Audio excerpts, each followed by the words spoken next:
Hello guys, आज dynamics of A particle का lecture 7 है।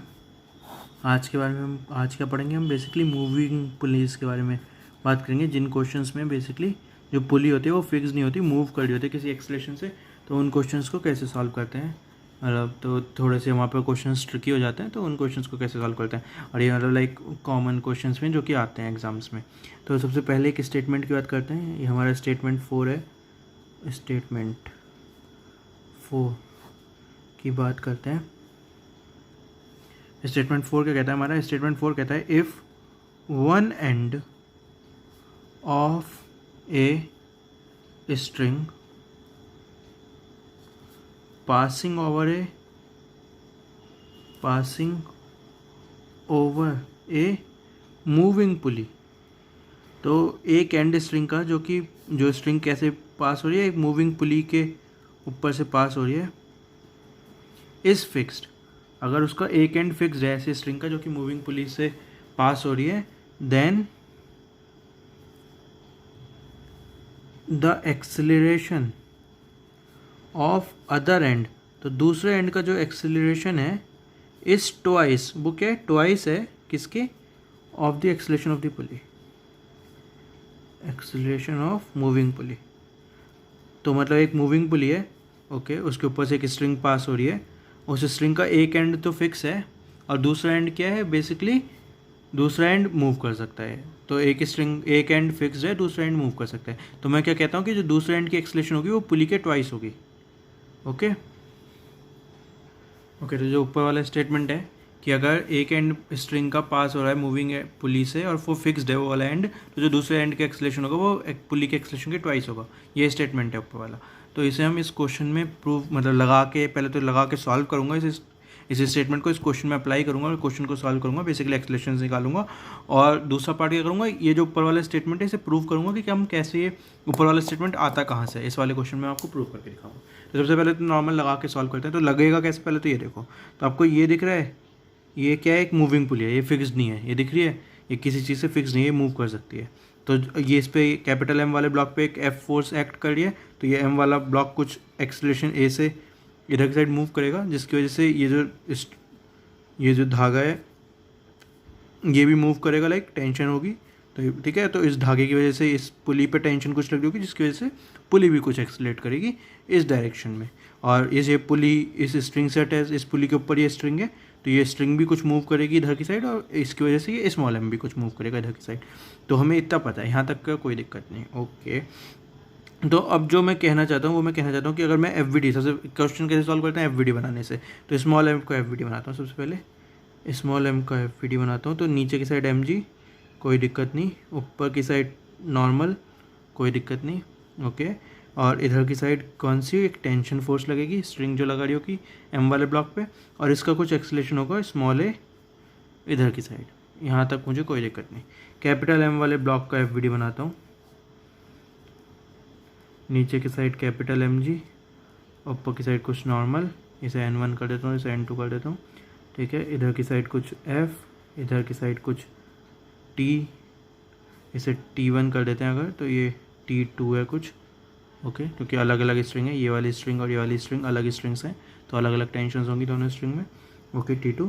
तो और ये, और इधर की साइड कुछ इसका कैपिटल एक्सेलरेशन कर देते हैं A, कोई दिक्कत नहीं यहाँ तक। तो ये हमारा क्या बन गया? एक्सेलरेशन बॉडी डायग्राम बन गया। एफ बना दिया, एक्सेलरेशन बॉडी डायग्राम बना दिया, यहाँ तक कोई दिक्कत नहीं। अगले स्टेप करेंगे तो बेसिकली इक्वेशंस लिखेंगे। तो वाई डायरेक्शन में तो एक्सेलरेशन है नहीं, तो वाई डायरेक्शन वाली इक्वेशन नहीं लिखा मैं, बेसिकली इक्वल कर देना N1 को mg से, N2 को कैपिटल mg से, खत्म। ये वाली इक्वेशन लिखता हूँ। तो जो T1 होगा वो किसके इक्वल होगा? मेरा स्मॉल m टाइम्स A के इक्वल होगा। ओके, और जो ये होगा F माइनस का T2 equals to capital M times capital A के इक्वल होगा। ये मेरी दो इक्वेशन बनेंगी। ओके, अगर मैं इस पुली का एफ बनाता हूँ तो पुली पे इधर की साइड एक कैपिटल फोर्स लग रही है T2, और इधर की साइड दो एंड्स हैं इसके बेसिकली, और स्ट्रिंग में सेम रहती है, तो दो फोर्सेस ऐसे हो गई T1 और T1। ओके, ये जो पुली है ये ऐसे एक स्ट्रिंग है, इस पूरी स्ट्रिंग में T1 टेंशन है, तो पुली के इस वाले ऊपर वाले एंड पे T1 फोर्स लगी होगी, नीचे वाले पे भी T1 फोर्स लगी होगी। और जो पुली क्या है, पुली का मास 0 होता है, बेसिकली मासलेस होती है जनरली पुली। तो फोर्स इक्वल्स टू ma अगर हम करते हैं तो मास 0 होता है तो नेट फोर्स 0 आनी चाहिए, तो मतलब लेफ्ट इक्वल्स टू राइट। तो यहाँ से एक इक्वेशन आ गई जो T2 है मेरी 2 टाइम्स T1 के इक्वल है। एक इक्वेशन मेरी ये आ गई, ठीक है। 3 इक्वेशन, तो ये फर्स्ट वाली इक्वेशन हो गई, ये सेकंड इक्वेशन हो गई, ये थर्ड इक्वेशन हो गई। वेरिएबल कितना है, वेरिएबल काउंट करोगे T1 A T2 कैपिटल है, 4 वेरिएबल हैं, 3 इक्वेशन है, तो एक और इक्वेशन चाहिए। एक और इक्वेशन कहाँ से आएगी, एक और इक्वेशन आएगी जो हमने ऊपर स्टेटमेंट किया है। तो स्टेटमेंट हमने क्या किया है कि जो दूसरे एंड का एक्सलेशन होता है कि अगर एक एंड फिक्स है स्ट्रिंग का, तो ये वाला, इस वाले यहाँ पे देखो ये स्ट्रिंग है, ये एक स्ट्रिंग है, ओके। इस स्ट्रिंग का एक एंड फिक्स है क्या, हाँ है। क्या ये स्ट्रिंग मूवी पुली के ऊपर पास कर रही है। और क्या कहते हैं, इधर की साइड देखोगे तो ये स्ट्रिंग का जो दूसरा एंड है वो मूव कर सकता है। एक एंड फिक्स है, दूसरा एंड मूव कर रहा है और पुली मूविंग है। तीनों स्टेप हमारे जो स्टेटमेंट में चाहिए, तीनों कंडीशंस फुलफिल्ड हैं। तो अगर इस स्मॉल एम की एक्सलेशन ए है तो जो इस एंड का एक्सलेशन होना चाहिए वो ट्वाइस होना चाहिए पुली के एक्सलेशन से। पुली का एक्सलेशन कितना है, पुली का एक्सलेशन और कैपिटल एम मास का एक्सलेशन सेम होगा क्योंकि ये धागे की लेंथ इक्वल है बेसिकली। तो कैपिटल एम का कितना था, ए था, तो पुली का भी कितना होगा, इधर की साइड एक्सलेशन ए होगा। और इसका मैंने कितना कह रखा है, स्मॉल ए कह रखा है। तो स्टेटमेंट अगर ऊपर वाला लगाऊंगा मैं, तो जो मास ऑफ द एंड होगा, mass of the other end, acceleration of the other end होगा, वो कितना होगा, twice the acceleration of moving pulley, जो 2 टाइम्स ए। ये मेरी बन गई चौथी इक्वेशन। तो 4 इक्वेशन 4 वेरिएबल, बस फिर तो अब सिंपल क्वेश्चन है। 1 2 3 और 4 इक्वेशन बनी, राइट। ये चौथी। तो ये वाला क्वेश्चन ऐसे सॉल्व किया हमने स्टेटमेंट 4 लगा के, ओके। अगर आप मतलब इनमें से कोई भी क्वेश्चन मिस करते तो आपका क्वेश्चन सॉल्व नहीं होता है, फिर आपको कुछ प्रॉब्लम्स आती है। लेकिन मतलब ये चारों इक्वेशंस आपको लिखनी पड़ेंगी जब भी क्वेश्चन सॉल्व होगा। तो टेंशन वाली इक्वेशन तो आप फिर भी लिख देते, अगर आपको ना भी पता होती है, मतलब मैं नहीं खुद से भी नहीं लिखता तो भी आप थोड़ा सा दिमाग लगा के लिख सकते, तो टेंशन वाली इक्वेशन में प्रॉब्लम नहीं होती। इस वाली इक्वेशन में प्रॉब्लम होती है। तो ये वाली equation A equal to 2a वाली जो इक्वेशन है, इसमें बच्चों को प्रॉब्लम हो सकती है, तो हैंस। तो ये वाली इक्वेशन हमने स्टेटमेंट 4 से लिखी है। तो स्टेटमेंट 4 आपको याद रहता है तो आप ये वाली इक्वेशन जल्दी से लिख सकते हो।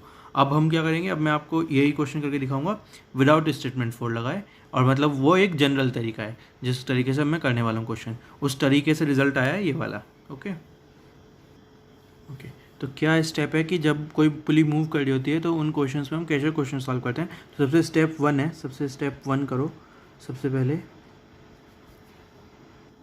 हमें क्या करना है, सबसे पहले मार्क, पहला स्टेप की बात कर रहे हैं, मार्क करो डिस्टेंस ऑफ एवरीथिंग, जितने भी ऑब्जेक्ट्स हैं सिस्टम में, जो भी हमारा क्वेश्चन है, पुली है, ब्लॉक है, यहाँ पे तीन चीज़ें, तो हर एक की डिस्टेंस हमें मार्क करनी है फ्रॉम ए फिक्स्ड पॉइंट। किसी एक फिक्स्ड पॉइंट से इन तीनों की डिस्टेंस मार्क कर दो। तो अगर मैं इसे फिक्स्ड पॉइंट मानता हूँ तो स्मॉल एम की तक की डिस्टेंस को मैं कह देता हूँ x0 है, इस कैपिटल पुली तक की डिस्टेंस को मैं कह देता हूँ x है, और फिर इस m मास की डिस्टेंस को मैं कुछ कह देता हूँ कैपिटल L कह देता है। चलो, तो ये 3 डिस्टेंस मैंने मार्क कर दी, x0, x और कैपिटल L। जो भी आपको नाम मार्क करना है कोई फ़र्क नहीं, खुद से मार्क करना है, कर दिया। और उसके बाद फिर सेकंड स्टेप क्या है, तो सेकंड स्टेप बेसिकली ये है कि जो इस क्वेश्चन में क्या, ये वाली स्ट्रिंग तो लाइक कॉमन सेंस है कि इस m और इस पुली का जो मास एक्सलेशन होगी वो सेम होगी, क्योंकि दो स्ट्रिंग मतलब कुछ ज़्यादा कॉम्प्लिकेटेड नहीं है। कॉम्प्लिकेटेड कहाँ पे हो रहा है, बेसिकली इस वाले स्ट्रिंग वाले जो ये स्ट्रिंग है इसमें कॉम्प्लिकेटेड हो रहा है कि ये स्मॉल एम और पुली के एक्सलेशन में क्या रिलेशन होगा, यहाँ पे कॉम्प्लिकेटेड हो रहा है क्वेश्चन, समझ में आना चाहिए कहाँ पे हो रहा है। तो हम क्या करते हैं, हम इस पुली जो ये वाली स्ट्रिंग है इसकी लेंथ लिखते हैं इन टर्म्स ऑफ जो कि हमने डिस्टेंसेस मार्क करी है, ओके। तो मतलब सेकेंड स्टेप है basically find the length of the string in terms of above marked distances। जो ऊपर हमने डिस्टेंस मार्क करी है उनके टर्म्स में हमें क्या करना है, बेसिकली इस स्ट्रिंग की लेंथ को लिखना है। तो इस स्ट्रिंग की लेंथ कितनी होगी, ये वाली डिस्टेंस, तो ये वाली डिस्टेंस कितनी है, कैपिटल एक्स। तो अगर इसकी मैं एल कह देता हूँ लेंथ को स्ट्रिंग की, तो कैपिटल एक्स प्लस ये वाली डिस्टेंस कितनी होगी, कैपिटल एक्स में से एक्स नॉट माइनस कर दो, तो plus of x minus X not. ये मेरी एल के इक्वल होगी। तो ये हमारा सेकंड स्टेप है जो कि हम इन क्वेश्चंस में करते हैं कि हम लेंथ लिख देते हैं स्ट्रिंग के in terms of above mark distances. Okay, third step की बात करते हैं। थर्ड स्टेप क्या करते हैं इन क्वेश्चंस में, differentiate the above equation twice. जो ऊपर जो इक्वेशन आई थी लेंथ की, बेसिकली इसको हम डिफरेंशिएट करते हैं, डबल डिफरेंशिएट करते हैं, D square L by D T square basically कर देते हैं। तो कितना आएगा यहाँ पे वो हमें लिखना है अब। ओके, तो बेसिकली क्या करते हैं कि जो ऊपर वाली इक्वेशन आई जो भी बनी उसको डबल डिफरेंशिएट कर देते हैं। बेसिकली डिस्टेंस को डबल डिफरेंशिएट कर दें तो क्या होता है, सिंगल डिफरेंशिएट वेलोसिटी आती है, डबल डिफरेंशिएट टाइम के साथ एक्सेलरेशन आती है। तो डबल डिफरेंशिएट करना है हमें इसे, तो D square L by D T square करना है। तो क्या क्या बनेगा ये हमें चेक करना है।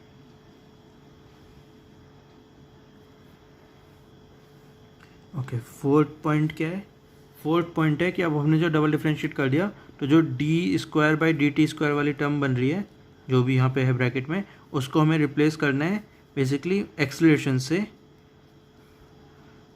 और एक्सेलरेशन क्या हो सकती है, दो टाइप की हो सकती है, पॉजिटिव या फिर नेगेटिव। तो हमें कैसे देखना है कि पॉजिटिव और नेगेटिव कैसे देखेंगे, इफ़ एक्स, जो भी यहाँ पे एक्स था basically, increases in the direction of acceleration, जिस डायरेक्शन में एक्सेलरेशन हमने एज्यूम की है उस डायरेक्शन में अगर एक्स इंक्रीज कर रहा है तो जो ये वाली टर्म होगी ये पॉजिटिव होगी, ठीक है। और नेगेटिव कब होगी, बेसिकली नेगेटिव होगी if x decreases in the direction of acceleration कि जिस डायरेक्शन में हमने एक्सेलरेशन एज्यूम किया उस डायरेक्शन में अगर एक्स क्या कर रहा है, डिक्रीज कर रहा है, तो जो टर्म होगी वो नेगेटिव आएगी।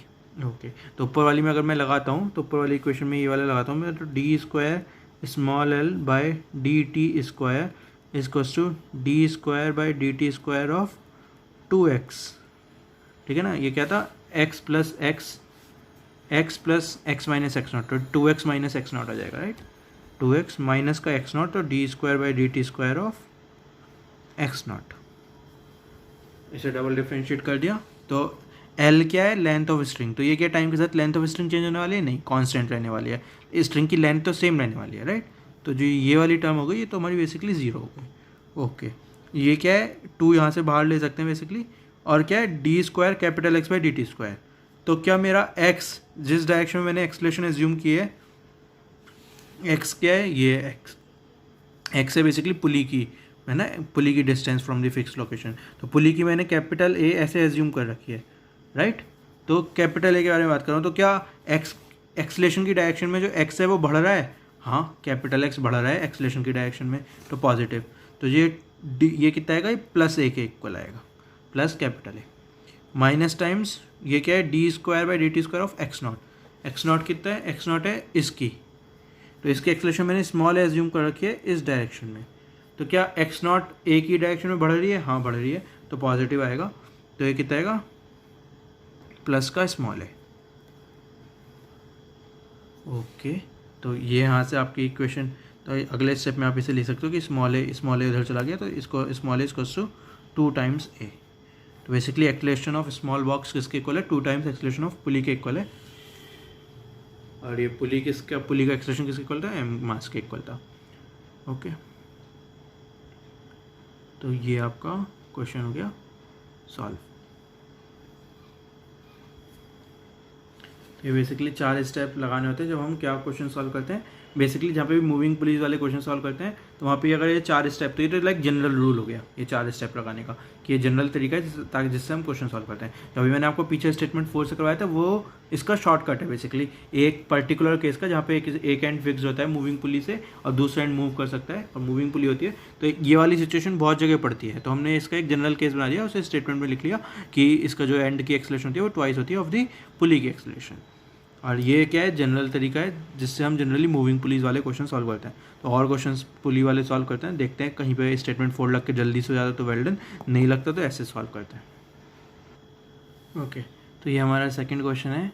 बेसिकली ये एम मास का ब्लॉक है, ये फिक्स्ड पुली है एक, ये एक मूविंग पुली है और ये 3m मास का ब्लॉक है। तो अगेन हमें क्या करना है, एक्सलेशंस निकालनी है m मास और tm मास वाले ब्लॉक की, 3m मास वाले ब्लॉक की कितनी होंगी एक्सलेशंस। तो कैसे क्वेश्चन सॉल्व करते हैं। स्टेप 1 सबसे पहले नॉर्मल होता है FVD बनाओ। तो m मास वाले ब्लॉक का मैं FVD बना सकता हूँ। नीचे की साइड mg है, ऊपर की साइड कुछ t है, जो ये स्ट्रिंग में होगी इसे t कह देता हूँ, तो इसे मैं T1 कह देता हूँ। ये स्ट्रिंग यहाँ से, ये वाली जो स्ट्रिंग है पूरी, ये पूरी स्ट्रिंग में टेंशन 1 होने वाली है, इसे मैं T1 कह दिया। ओके, देन इस 3m वाले ब्लॉक का अगर मैं FVD बनाने चलता हूँ तो 3m पे नीचे की साइड लग रही होगी 3 टाइम्स mg, ऊपर की साइड एक t लग रही होगी, और ये t किसके इक्वल होगी, इन दो 2t के इक्वल होगी। तो यहाँ पे मैंने सीधा सीधा 2t1 लगा दिया। ठीक है ना, ये समझ में आ रहा है ना कि मैंने पुली एक इक्वेशन ये वाली मिस कर दी कि यहाँ पे अगर नीचे ये T2 है और ये ऊपर T2 है और ये T1 है, ये T1 है, तो जो T2 होगा वो 2 टाइम्स T1 के इक्वल होगा पुली का FVD से अगर हम निकालेंगे। तो ये वाली इक्वेशन मैंने सीधी सीधी यहाँ पे ये लगा दिया 2T1। तो सबसे पहला स्टेप होता है FVD बनाओ, हमने FVD बना दिया। सेकंड स्टेप होता है एक्सलेशन बॉडी डायग्राम बनाओ। तो अगर मैं बात करता हूँ, मैं एज्यूम करता हूँ कि ये कुछ स्मॉल एक्सलेशन से ऊपर जा रहा है, स्मॉल m वाला, और ये 3m वाला कैपिटल ए एक्सलेशन से नीचे जा रहा है। ये मैंने एक्सलेशन इनकी एज्यूम कर ली, डायरेक्शन एज्यूम कर ली। तो ये मैंने एक्सलेशन बॉडी डायग्राम बेसिकली इनका बना दिया।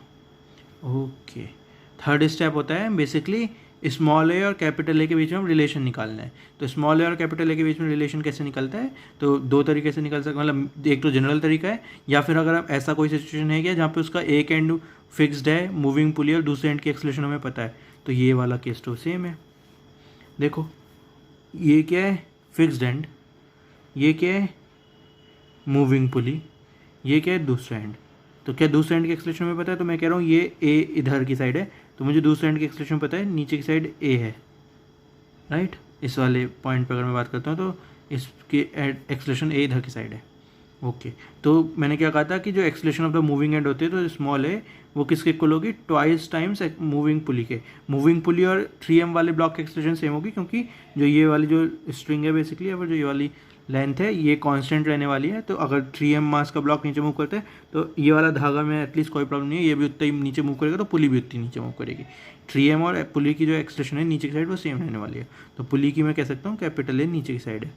ठीक, तो जो ये, तो हम अगर स्टेटमेंट 4 लगाते हैं तो if a string passing over a moving pulley is fixed at one and, and उसका जो सेकंड एंड की जो एक्सलेशन है जो कि ए है वो ट्वाइस होती है मूविंग पुली की एक्सलेशन के, ए इक्वल्स टू 2a। तो ये हमारे स्टेटमेंट 4 से आ गया, ए इक्वल्स टू 2a। तो आपका अगर आप देखोगे तो यहीं पे आपका एक तरीके से क्वेश्चन सॉल्व हो गया। T1 माइनस का mg इक्वल्स टू है में एक इक्वेशन, इधर की साइड देखोगे तो 3mg माइनस का 2T1 इक्वल्स टू 3m है दूसरी इक्वेशन। तो एक T1 वेरिएबल है, एक कैपिटल ए वेरिएबल है, एक स्मॉल ए वेरिएबल है। तीन इक्वेशन, तीन वेरिएबल, पहली इक्वेशन, दूसरी इक्वेशन और ये तीसरी इक्वेशन। तीन इक्वेशन, तीन वेरिएबल, आपको क्वेश्चन सॉल्व हो गया। तो आपने ये कैसे किया, स्टेटमेंट 4 से किया। अब हम इसी क्वेश्चन को करते हैं जनरल मेथड से, जहाँ पे हम स्टेटमेंट 4 नहीं लगाते। तो क्या करते हैं उसमें, जनरल मेथड में बेसिकली जो कहाँ यूज़ होता है जनरल मेथड, इस वाली इक्वेशन को निकालने में। ये वाली इक्वेशन अभी हमने फोर्थ वाले स्टेटमेंट 4 से निकाली। अब हम इसको निकालते हैं विया जनरल मेथड, एक्सलेशंस का रिलेशन। तो कैसे निकालते हैं, ये हमारा फिक्स्ड हम मान लेते हैं, वेल डन। ओके, ये हमारा फिक्स्ड है, और इस वाली लेंथ को और इन वाली लेंथ को जनरली हम इग्नोर कर सकते हैं, क्योंकि डिफरेंशिएट करेंगे तो उसका आंसर 0 आता है। अगर आप करना चाहो तो, नहीं करना चाहो तो ले लो, कोई बात नहीं। या फिर चलो ये ऐसे करता है। तो इस स्मॉल m मास की बात करते हैं, इसको मैं कह देता हूँ x है। ओके, और इस पुली या फिर पुली तक की कह देता हूँ, इसकी मैं कह देता हूँ कैपिटल X है, पुली तक की जो लेंथ है, और इसकी कह देता हूँ कैपिटल L है। तीन लेंथ्स मैंने ली, स्मॉल x, कैपिटल X और L। ओके, तो मुझे इससे तो कोई पंगा नहीं है। ओके, मुझे इससे भी कोई पंगा नहीं है, तो मैं इस स्ट्रिंग से पंगा है, इस स्ट्रिंग में, क्योंकि कुछ गड़बड़ हो रही है, राइट। तो इस स्ट्रिंग की मैं लेंथ लिखता हूँ। तो इस स्ट्रिंग की लेंथ को अगर मैं स्मॉल l मान लेता हूँ तो स्ट्रिंग की लेंथ कितनी आएगी इन टर्म्स ऑफ जैसे आपने डिफाइन किया है, तो वो आएगी आपकी x प्लस x प्लस का स्मॉल एक्स, तो capital x plus small x. समझ में ये कैसा है? ये वाली यहाँ से लेके यहाँ तक कैपिटल एक्स है, फिर यहाँ से लेके वापस ऊपर तक कैपिटल एक्स है। तो ये वाली चीज़ को मैं मतलब नेगलेक्ट कर रहा हूँ, ये वाली चीज़ मैं मान रहा हूँ कुछ है नहीं, ज़ीरो कर लो इस वाली लेंथ को, टेंडिंग टू ये पुली जस्ट फिक्स है ऊपर, ऐसे मान रहा हूँ मैं, ठीक है। तो ये और प्लस फिर ये वाली जो है वो स्मॉल एक्स है, तो capital x plus small x. तो ये मेरी क्या है, लेंथ ऑफ द स्ट्रिंग है। तो इसे डबल डिफ्रेंशिएट करोगे आप, तो ये वाली टर्म जीरो हो जाएगी। कैपिटल 2x वाली टर्म क्या होगी, ये x की डायरेक्शन में एक्सलेशन नीचे की साइड है तो बढ़ रही है, मतलब जिस x क्या है एक्सलेशन की डायरेक्शन में बढ़ रहा है, तो पॉजिटिव एक्सलेशन आएगी, तो पॉजिटिव टाइम्स 2a आएगा।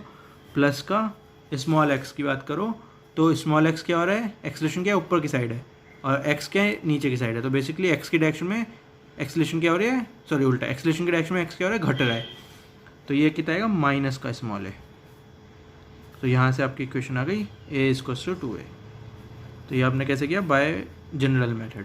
क्या करते हैं जनरल मेथड का, स्टेप 1 होता है कि फिक्स पॉइंट से जितने भी सब्सटेंस क्वेश्चन में जितने भी चीज़ें गिवन है, स्मॉल m वाला ब्लॉक गिवन था, मूविंग पुली गिवन थी, 3m वाला ब्लॉक गिवन था, उन सबको मैंने क्या करा, बेसिकली मार्क करा उनकी distances from a fix point.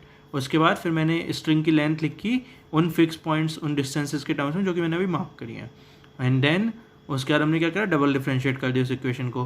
तो जो ये L वाला टर्म था डबल डिफ्रेंशिएट करके टाइम के रेस्पेक्ट में वो तो जीरो आ गया।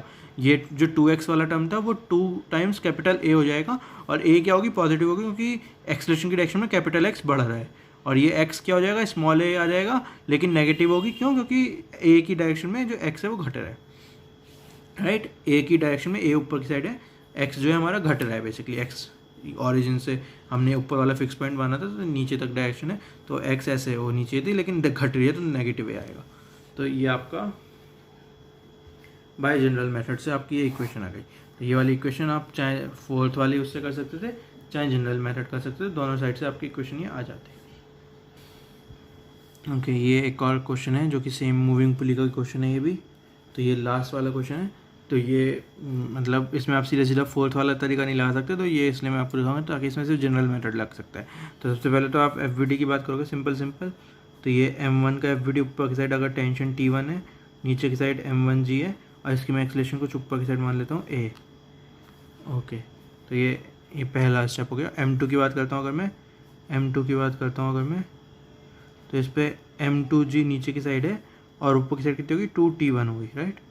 ये वाली जो T1 है ये इस वाली पूरी स्ट्रिंग में यहाँ से यहाँ पे घूमी, यहाँ से यहाँ पे घूमी, यहाँ से यहाँ पे घूमी, यहाँ से यहाँ पे घूमी, यहाँ से यहाँ पे, पूरी सेम स्ट्रिंग है। तो इस पूरी सेम स्ट्रिंग में T1 ही रहने वाली है। तो जो ये वाली स्ट्रिंग है इसमें बेसिकली T2 होगी, तो T2 जो होगी वो 2T1 के इक्वल होगी। तो इस ब्लॉक पे कितनी लग रही होगी, ऊपर की साइड T2 लग रही होगी, जो कि मैं 2T1 के इक्वल कह सकता हूँ। तो ये 2T1, इसकी एक्सेलरेशन मैं कैसे मानता हूँ, नीचे की साइड या फिर ऊपर की साइड। ओके, इसकी एक्सेलरेशन नीचे की साइड मान लेते हैं A2, और फिर M3 वाले की एक्सेलरेशन किधर की, किसी भी डब्बे की किधर भी साइड मान सकता हूँ, आपकी मर्जी है, मतलब इसमें कोई प्रॉब्लम नहीं है, राइट। तो M3G ऊपर की साइड, 2T1 इसमें भी नीचे की साइड, और इसकी भी एक्सेलरेशन में नीचे की साइड मान लेता हूँ A3। ओके, इसकी भी एक्सेलरेशन लो A1 नीचे की साइड ही मान लेता हूँ मैं भी, क्या। तो A1, A2, A3 तीनों की नीचे की साइड एक्सेलरेशन है, होगा नहीं, फाइनली जो आंसर आएगा वो नेगेटिव में आएगा, तो उस समय पता चल जाएगी एक्सेलरेशन ऊपर है कि नेगेटिव वो नीचे है, तो कोई फ़र्क नहीं पड़ता, आप एक बार मान लो और फिर क्वेश्चन सॉल्व करो। तो यहाँ तक तो किसी को कोई दिक्कत नहीं होनी चाहिए। तो हमने जो नॉर्मल न्यूटन सेकंड लॉ में जो आपको तरीका बताया क्वेश्चन सॉल्व करने का कि FVD बनाओ पहला स्टेप, एक्सेलरेशन बॉडी डायग्राम बनाओ दूसरा स्टेप, तीसरा स्टेप बताया था कि जो axis low such that acceleration से परपेंडिकुलर एक्सिस लो, तो जो एक्सेलरेशन से परपेंडिकुलर एक्सिस होगी वहाँ पे तो क्या होगा, नेट फोर्स लाइक इक्वेट कर दो, बेसिकली जीरो होगा क्योंकि एक्सेलरेशन परपेंडिकुलर कुछ नहीं है, और जो पैरेलल एक्सेलरेशन है वहाँ पे न्यूटन्स का सेकंड लॉ लगा दो। तो यहाँ से हमारी 3 इक्वेशन बन जाएंगी तीनों से। तो M1G माइनस का T1 times T1 equals to M1A1। Okay, ये बनेगा M2G माइनस का 2 times T1 equals to M2A2, दूसरी इक्वेशन। एंड फाइनली तीसरी इक्वेशन M3G माइनस का 2 times T1 equals to M3A3। 3 equation तो ये बन गई, यहाँ तक तो कोई दिक्कत नहीं। ये 3 इक्वेशंस ऑफ मोशन एक्सेलरेशन। मतलब अगर मैं वेरिएबल काउंट करता हूँ तो क्या क्या आएगा, T1 एक वेरिएबल है, A1 वेरिएबल है, T1 तो हो गया, A2 वेरिएबल है, A3 वेरिएबल है। 3 equations 4 variable, A1, A2, A3 और T1। तो बेसिकली एक और इक्वेशन चाहिए जिसकी वजह से मेरे वेरिएबल्स कुछ कम हो जाए, राइट। यहाँ तक सबको समझ में आता है। तो वो जो एक और वेरिएबल वो कहाँ से आता है, वो आता है विया उस वाले जनरल मेथड से जो कि हमने अभी सॉल्व किया था वहाँ से। तो ये अब सॉल्व करते हैं। तो यहाँ पे 3 चीज़ें बेसिकली, m1 ये मूविंग पुली, ये मूविंग पुली और m2 की जो एक्सलेशन होती है वो सेम होती है। ऐसे ही इस वाली मूविंग पुली और जो m3 की एक्सलेशन होगी वो सेम होगी। तो आप इन दोनों चीज़ को एक चीज़ भी मान सकते हो बेसिकली। तो मतलब यहाँ तक आप पुली की एक्सलेशन निकाल सकते हो, तो m2 और m3 की भी वो जाएंगी, तो आप खत्म कर सकते हो। तो इनकी एक्सलेशन नीचे की साइड है कुछ a1 a2 a3, और ये अगर मैं डिस्टेंस की बात करता हूँ x1 कह देता हूँ इसे, इस पुली तक की डिस्टेंस को मैं x2 कह देता हूँ, और इस मूविंग पुली तक की डिस्टेंस को मैं x3 कह देता हूँ अगर। तो ये कितनी होगी, तो अगर लेंथ की बात करते हैं इस स्ट्रिंग की, तो ये x3, फिर ये कितनी होगी, ये भी x3 होगी। तो 2 times x3 2 times x2 plus x1, ये इक्वेशन बनेगी बेसिकली हमारी। लेंथ ऑफ द स्ट्रिंग निकाल ली, फिर से डबल डिफ्रेंशिएट करेंगे। अगर डबल डिफ्रेंशिएट करेंगे तो जो L वाली आएगी वो तो 0 आएगी। x3 के केस में कितनी आएगी, 2 टाइम्स a3, और पॉजिटिव आएगी क्योंकि a3 भी नीचे है, x3 भी नीचे की साइड है, सब कुछ पॉजिटिव आएगा बेसिकली। मतलब 2 times a3 plus 2 times a2 plus का a1 इसको 0। तो ये हमारी इक्वेशन बन गई डबल डिफ्रेंशिएट करने के बाद, d2/dt² करने के बाद ये इक्वेशन बन गई। तो इसे मैं लिख सकता हूँ a1 प्लस का 2 टाइम्स a2 प्लस का 2 times a3 is equals to 0। तो 4 इक्वेशन 4 वेरिएबल बेसिकली, ये a1 a2 a3 के बीच में एक इक्वेशन है, तो 4 इक्वेशन 4 वेरिएबल। तो मोस्ट प्रोबेबली हम इसे सॉल्व कर सकते हैं। 4 इक्वेशन 4 वेरिएबल आप सॉल्व कर सकते हो। तो ये हमारा बेसिकली यहाँ पे हम इसे आज के मूविंग पुलिस वाले लेक्चर को ख़त्म कर सकते हैं। तो आज के लेक्चर में आपने क्या सीखा, जनरल मेथड सीखा जिससे हम मूविंग पुलिस वाला क्वेश्चन सॉल्व करते हैं। एक स्टेटमेंट सीखा जो कि बहुत जगह यूज़ होता है बेसिकली मूविंग पुलिस वाले क्वेश्चन में, जहाँ पे वो ज़्यादा ट्रिकी नहीं करते क्वेश्चंस को। तो जनरली वो स्टेटमेंट यूज़ होता है कि if one end of a string is fixed and it is passing over a moving pulley, then the acceleration of the other end is twice the acceleration of the moving pulley. तो ये statement सीखा, उसकी मदद से हम question जल्दी जल्दी कर सकते हैं बेसिकली। एंड देन फिर ये हो गया आपका। तो ये हमने मतलब आज के लेक्चर में कुछ क्वेश्चंस करें मूविंग पुली के बारे में, और कैसे हम ये वाली इक्वेशन निकालते हैं बेसिकली ये स्टेप्स लगा के कि लेंथ ऑफ स्ट्रिंग निकाल लो using the distance mark from a fix point, and then फिर डबल डिफ्रेंशिएट कर लो उन्हें, और फिर लेंथ को एक्सलेशंस के टर्म्स में आप लिख सकते हो डबल डिफ्रेंशिएट करने के बाद। तो वो, और वहाँ से हमारी बेसिकली ये चौथी इक्वेशन आ जाती है जो कि एक्सलेशंस के बीच में रिलेशन होता है।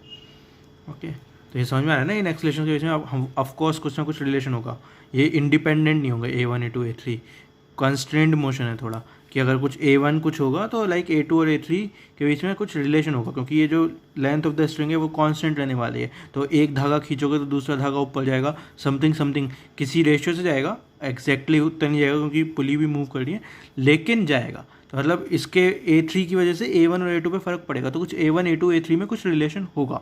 तो वो रिलेशन निकालना इंपॉर्टेंट है। तो रिलेशन वहाँ से निकलता है कि जो लेंथ ऑफ द स्ट्रिंग निकाल लो आप in terms of x1 x2 x3, और फिर अगेन डबल डिफरेंशिएट कर दो तो a1 a2 a3 के टर्म्स में आपका रिलेशन आ जाएगा। तो बस, तो ये आज का लेक्चर था। आज का लेक्चर यहीं पे ख़त्म करते हैं बेसिकली। आज के लेक्चर में हमने मूविंग पुलिस के बारे में सीख लिया। मूविंग पुलिस पे कुछ और क्वेश्चंस भी जो कि मैं आपको शायद नेक्स्ट लेक्चर में करवाऊंगा, और फिर हम सर्कुलर मोशन की बात कर सकते हैं। Thank you.